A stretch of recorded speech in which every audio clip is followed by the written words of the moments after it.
ఒక block buster కు sequel వస్తే ఆ వసూళ్లు నెక్స్ట్ లెవెల్లో ఉంటాయి. అలాంటిది మొదటి 2 భాగాలు బ్లాక్ బస్టర్ అయ్యి మూడో భాగం కూడా వస్తోంది అంటే ప్రస్తుతం ఇండియన్ ఫిల్మ్ ఇండస్ట్రీకి మూడో భాగం ఫీవర్ పట్టుకుంది. ఎక్కువ శాతం దర్శకులు ట్రైలర్స్ ని ప్లాన్ చేస్తున్నారు. పాన్ ఇండియా ప్రాజెక్ట్ ఏదైనా ఒకే భాగంతో కథ చెప్పడం కుదరదు. అందుకే దర్శకులు సీక్వెల్ కు ఇంపార్టెన్స్ ఇస్తున్నారు. కొరటాల లాంటి దర్శకుడే దేవరకు 2 భాగాలు అని చెప్పాడు. అన్నీ కుదిరితే ఫ్యూచర్లో మూడో భాగం తెరకెక్కినా ఆశ్చర్యం లేదు. ఆల్రెడీ పుష్ప 3 ఉంటుందని బన్నీ చెప్పుకొచ్చాడు. బాహుబలి 3 తీయాలని రాజమౌళి ఎప్పుడో ప్లాన్ చేశాడు. కేజీఎఫ్ 3 ఉంటుందని ప్రశాంత్ నీల్ క్లారిటీ ఇచ్చాడు.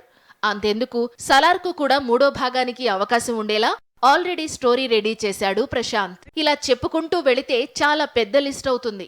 భారతీయుడు చిత్రానికి 2-3 భాగాలు కలిపి షూటింగ్ చేసేశాడు శంకర్.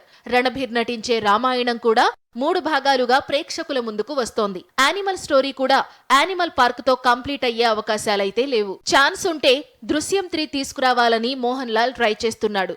రోబోకు మూడో భాగం కథను శంకర్ ఎప్పుడో రెడీ చేశాడు. Last year Bollywood biggest blockbuster Gadar 3 మూడో భాగం వస్తోంది. మొత్తంగా రానున్న కాలంలో ఇండియన్ సినిమాను ఈ సీక్వెల్స్ నెక్స్ట్ లెవెల్లో షేక్ చేయనున్నాయి.